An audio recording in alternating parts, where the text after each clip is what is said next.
வணக்கம். மாலை முரசு தொலைக்காட்சியின் 8 திக்கும் 8 மணி செய்திகள் தொகுப்பில் செய்திகளை விரிவாக பார்ப்பதற்கு முன்பாக முதல் தலைப்புச் செய்திகளை பார்க்கலாம். தமிழ்நாட்டில் ஒரே கட்டமாக ஏப்ரல் 23ஆம் தேதி சட்டமன்ற தேர்தல் வாக்குப்பதிவு. மே 4ஆம் தேதி வாக்குகள் எண்ணப்பட்டு முடிவுகள் அறிவிக்கப்படும் என இந்திய தலைமை தேர்தல் ஆணையர் ஞானேஷ்குமார் அறிவிப்பு. All 234 assembly constituencies will go for poll on 23rd of April in one phase, and the counting shall be on the same day for all the 5 states/UT, that is 4th of May 2026.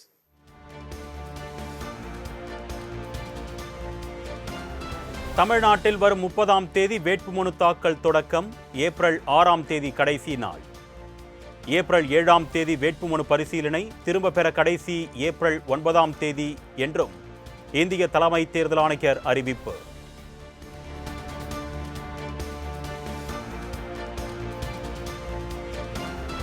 புதுச்சேரியில் ஒரே கட்டமாக April 9ஆம் தேதி சட்டமன்ற தேர்தல் வாக்குப்பதிவு. மே 4ஆம் தேதி வாக்குகள் எண்ணப்பட்டு முடிவுகள் அறிவிக்கப்படும் என்று இந்திய தேர்தல் ஆணையம் அறிவிப்பு.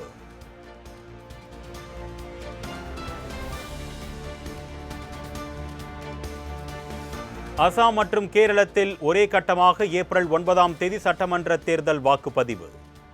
மே 4ஆம் தேதி வாக்குகள் எண்ணப்பட்டு அன்றைய தினமே முடிவுகள் அறிவிப்பு.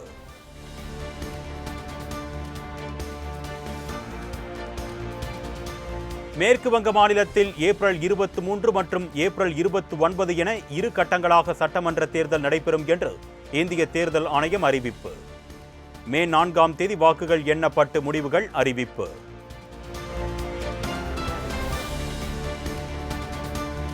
தமிழ்நாடு, புதுச்சேரி உள்ளிட்ட 5 மாநில சட்டப்பேரவை தேர்தலில் முதியவர்கள், மாற்றுத்திறனாளிகளுக்கு தபால் வாக்கு வசதி. பூத் அலுவலர்களுக்கு தனியாக அடையாள அட்டை வழங்கப்பட உள்ளதாகவும் இந்திய தலைமை தேர்தல் ஆணையர் ஞானேஷ்குமார் தகவல். தேர்தல் தொடர்பான அனைத்து விவரங்களையும் இசிஐ நெட் செயலி மூலம் வாக்காளர்கள் அறிந்து கொள்ளலாம். ஒவ்வொரு 2 மணி நேரத்திற்கும் வாக்குப்பதிவு நிலவரம் வழங்கப்படும் என்று இந்திய தலைமை தேர்தல் ஆணையர் ஞானேஷ்குமார் பேட்டி.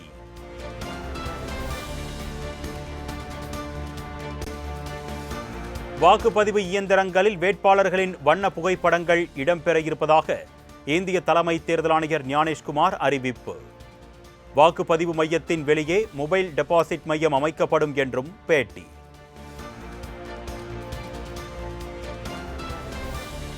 தமிழக சட்டப்பேரவைக்கான தேர்தல் தேதிகள் அறிவிக்கப்பட்டுள்ள நிலையில் அமலுக்கு வந்தது தேர்தல் நடத்தை விதிமுறைகள். தமிழ்நாடு முழுவதும் கண்காணிப்பு பணியில் தேர்தல் பறக்கும் படையினர் தீவிரம்.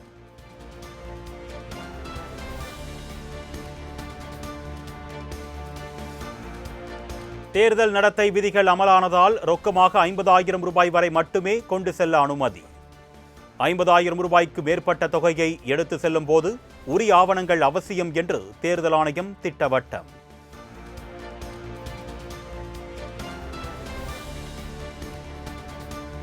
வாக்குச்சாவடிக்குள் செல்போன்களை எடுத்து செல்ல அனுமதி கிடையாது என்று தேர்தல் ஆணையம் அறிவிப்பு. வாக்குச்சாவடிக்கு வெளியே செல்போன் டெபாசிட் மையம் அமைக்கப்படும் என்றும் இந்திய தேர்தல் ஆணையம் தகவல்.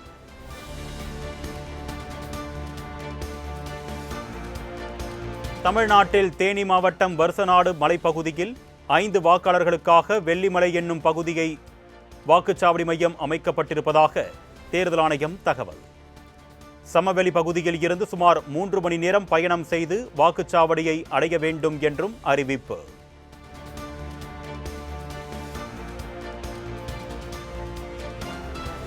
தேர்தல் நடத்தை விதிகள் அமலுக்கு வந்துள்ள நிலையில் தலைமை செயலகத்தில் இருந்து முதலமைச்சர் மு க ஸ்டாலின் புகைப்படம் அகற்றம். முன்னாள் முதலமைச்சர் கருணாநிதி உள்ளிட்டோரின் புகைப்படங்களும் அகற்றப்பட்டன.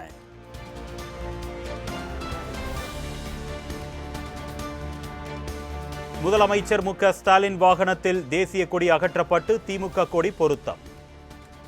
தேர்தல் நடத்தை விதிகளின்படி தேசிய கொடி அகற்றம் என தகவல்.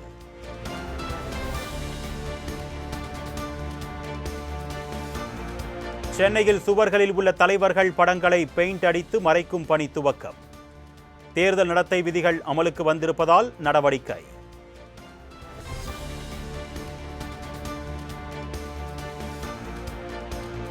தமிழ்நாடு சட்டமன்றத்திற்கு இன்னும் 38 நாட்களில் தேர்தல். இறுதி வேட்பாளர் பட்டியல் வெளியாகும் நாளிலிருந்து அரசியல் கட்சிகளின் தீவிர பரப்புரைக்கு 12 நாட்களே கிடைக்கும்.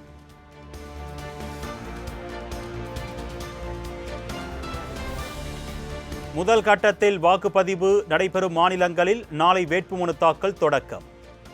ஏப்ரல் 9ஆம் தேதி வாக்குப்பதிவு நடைபெறும் அசாம், கேரளா, புதுச்சேரி மாநிலங்களில் நாளை வேட்புமனு தாக்கல் தொடங்குகிறது.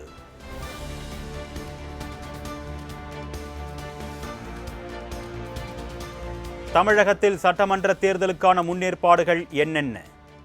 நாளை செய்தியாளர்களை சந்தித்து விளக்கம் அளிக்கிறார் தமிழ்நாடு தலைமை தேர்தல் அதிகாரி அர்ச்சனா பட்நாயக்.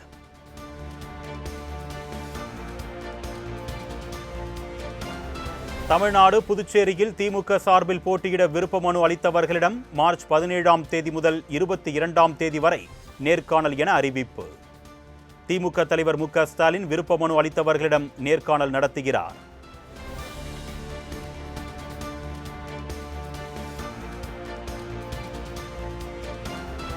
விருப்ப மனு அளித்தவர்களுடன் மாவட்ட செயலாளருக்கு மட்டுமே அனுமதி என்றும் மற்றவர்களுக்கு அனுமதி இல்லை என்றும் திட்டவட்டம். ஆதரவாளர்களையோ பரிந்துரையாளர்களையோ கண்டிப்பாக அழைத்து வரக்கூடாது என்றும் அறிவுறுத்தல்.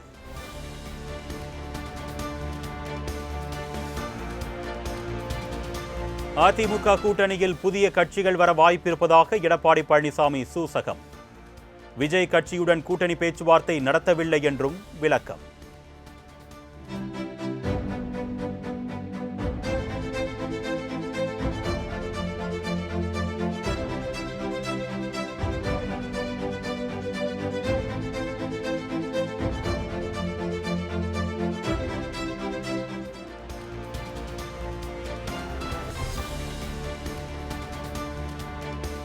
இஸ்லாமிய சமுதாய மக்களுக்கு எப்பொழுதும் அதிமுக தான் உறுதுணையாக இருக்கும் என்று எடப்பாடி பழனிசாமி உறுதி.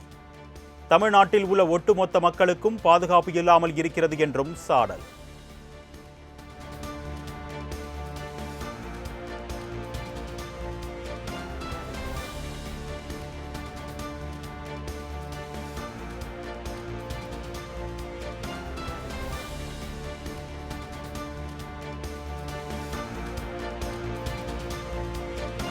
பாஜகவிடம் அதிமுகவுடன் சேர்த்து தனது மனசாட்சியையும் அடகு வைத்து விட்டார் எடப்பாடி பழனிசாமி.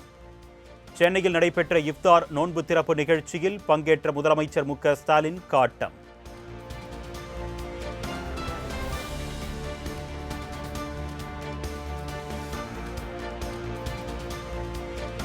அதிமுக சார்பில் கூட்டணி கட்சிகளுடன் தொகுதி பங்கீடு பேச்சுவார்த்தை நடத்த குழு அமைப்பு. கே.பி. முனுசாமி, திண்டுக்கல் சீனிவாசன், எஸ்.பி. வேலுமணி, ப. வளர்மதி ஆகியோர் அடங்கிய குழு அமைத்து எடப்பாடி பழனிசாமி அறிவிப்பு.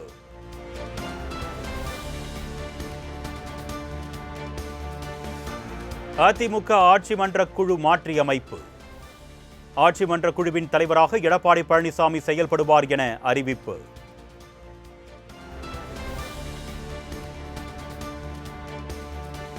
கரூர் கூட்ட நெரிசல் வழக்கில் தவேக தலைவர் விஜயிடம் சிபிஐ நடத்திய விசாரணை நிறைவு.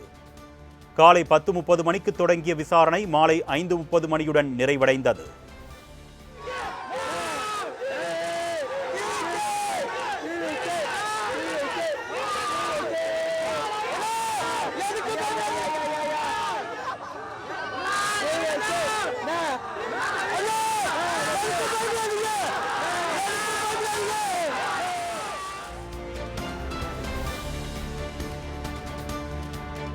பாஜகவின் அழுத்தத்திற்கு நண்பர் விஜய் இணங்க மாட்டார் என்று நம்புவதாக விசிக தலைவர் திருமாவளவன் கருத்து. அழுத்தத்திற்கு விஜய் அடிபணிந்தால் அவருடைய அரசியல் வாழ்க்கை சூனியமாகிவிடும் என்றும் அட்வைஸ். அவர் அந்த அச்சுறுத்தலுக்கு அடிபணிவாரேயானால் அவருடைய அரசியல் எதிர்காலம் சூனியமாகிவிடும். அது அவருக்கும் தெரியும். நண்பர் விஜய் அதற்கு இணங்க மாட்டார். தன்னுடைய எதிர்காலத்தை அவரே சூனியமாக்கிக் கொள்ள மாட்டார் என்று நான் நம்புகிறேன்.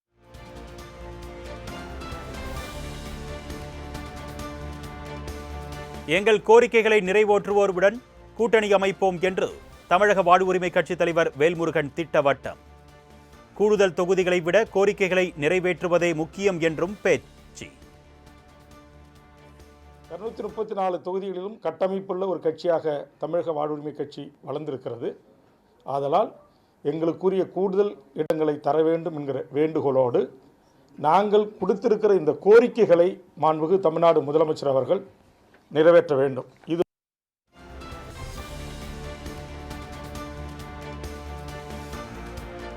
எல்பிஜி சிலிண்டர் தட்டுப்பாட்டை குறிப்பிட்டு மத்திய அரசை கண்டித்து மதசார்பற்ற முற்போக்கு கூட்டணி சார்பில் தமிழ்நாடு முழுவதும் ஆர்ப்பாட்டம். திமுகவுடன் காங்கிரஸ், விசிக, கம்யூனிஸ்ட், தேமுதிக, மதிமுக உள்ளிட்ட கூட்டணி கட்சி தலைவர்கள் பங்கேற்பு.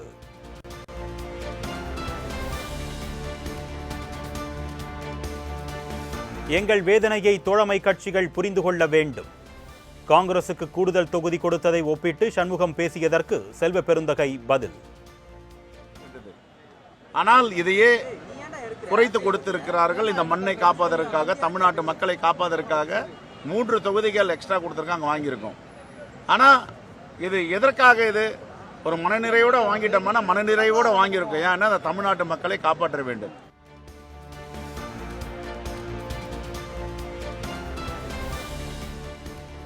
நடைபெறவுள்ள சட்டமன்ற தேர்தலில் போட்டியிடும் எண்ணம் இல்லை என்று மதிமுக பொதுச் செயலாளர் வைகோ அறிவிப்பு. மதிமுகவுக்கு ஒதுக்கப்படும் தொகுதிகளில் கட்சியினரே நிறுத்தப்படுவார்கள் என்றும் திட்டவட்டம்.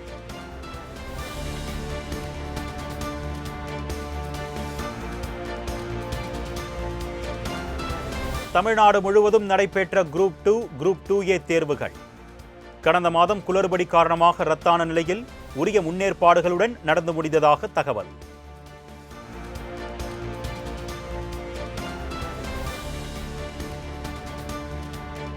கோவையில் பெண் காவலரை பாலியல் வன்கொடுமை செய்ததாக அளிக்கப்பட்ட புகாரில் பட்டாலியன் படைப்பிரிவு எஸ்பி செந்தில்குமார் கைது. பாலியல் வன்கொடுமை, மிரட்டல், கொடூரமாக தாக்குதல் உள்ளிட்ட 10 பிரிவுகளில் வழக்கு பதிவு.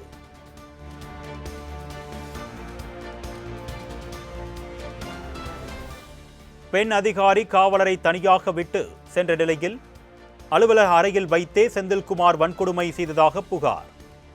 பெண் அதிகாரியிடம் தன்னை விட்டு செல்ல வேண்டாம் என்று பாதிக்கப்பட்ட பெண் காவலர் கெஞ்சியதாக தகவல்.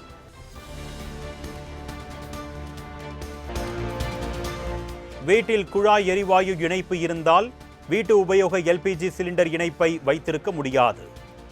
எல்பிஜி இணைப்பு வைத்திருக்கும் பிஎன்ஜி வாடிக்கையாளர்கள் தங்களது இணைப்பை உடனடியாக திரும்ப ஒப்படைக்குமாறு மத்திய அரசு அறிவுறுத்தல்.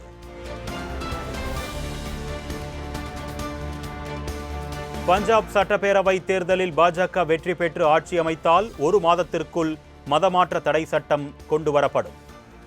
பஞ்சாப் சட்டப்பேரவை தேர்தல் அடுத்த ஆண்டு நடைபெறவுள்ள நிலையில் உள்துறை அமைச்சர் அமித்ஷா பேச்சு.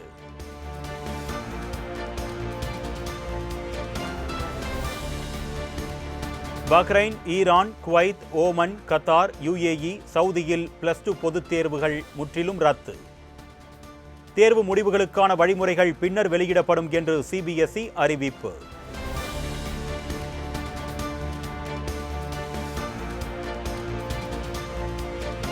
தனியார் வாகனங்களுக்கான வருடாந்திர ஃபாஸ்டேக் பாஸின் விலையை 3000 ரூபாயில் இருந்து 3075 ரூபாயாக உயர்த்தியது மத்திய அரசு.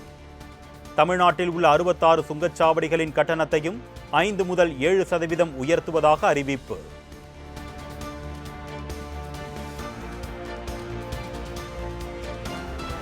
இஸ்ரேல் பிரதமர் நெதன்யாகுவை நிச்சயம் கொல்லாமல் விடமாட்டோம் என்று ஈரான் ராணுவம் பகிரங்க மிரட்டல்.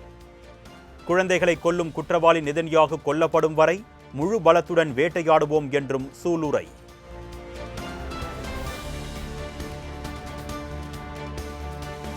போரில் தோல்வியடைந்தாலும் ஹார்முஸ் பகுதியில் கப்பல் போக்குவரத்தை தடுக்கும் முயற்சியில் ஈரான் ஈடுபடலாம் என்று அமெரிக்க அதிபர் டிரம்ப் உலக நாடுகளுக்கு எச்சரிக்கை. சீனா, பிரான்ஸ், ஜப்பான், தென்கொரியா, இங்கிலாந்து உள்ளிட்ட நாடுகள் அந்த பகுதியை பாதுகாக்க தங்களது போர்க்கப்பல்களை அனுப்ப வேண்டும் என்றும் வலியுறுத்தல். ஹார்முஸ் நீரிணையை பாதுகாக்க போர்க்கப்பல்களை அனுப்புமாறு ட்ரம்ப் விடுத்த அழைப்பை மறுத்த சீனா.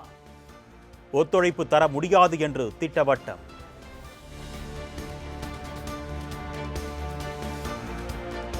தென்கொரியா மற்றும் அமெரிக்கா இணைந்து நடத்தி வரும் கூட்டு ராணுவ பயிற்சிக்கு எதிர்ப்பு தெரிவிக்கும் வடகொரியா. ஏவுகணை சோதனையை அடுத்து வடகொரியாவுடன் மீண்டும் பேச்சுவார்த்தை நடத்த ட்ரம்ப் விருப்பம்.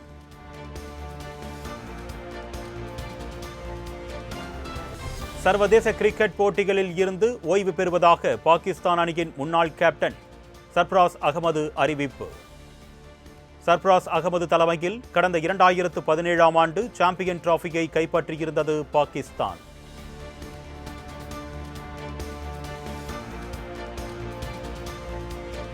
இத்தாலியில் விறுவிறுப்பாக நடைபெற்று வரும் குளிர்கால பாராலிம்பிக் தொடர். பெண்களுக்கான பனிசறுக்கு போட்டியில் ரஷ்யாவின் வர்வாரா ஓரோன்சிகினா தங்கப்பதக்கம் வென்று அசத்தல். ஞானபீட விருதை வென்ற கவிஞர் வைரமுத்துவிற்கு வாழ்த்து தெரிவித்த நடிகர் ரஜினிகாந்த். ரஜினியின் வாழ்த்திற்கு பதிலாக ஐயோ புரியவே புரியாதா என்று எக்ஸ் தளத்தில் பதிவிட்ட பாடகி சின்மயி ரியாக்ஷன் இணையத்தில் வைரல்.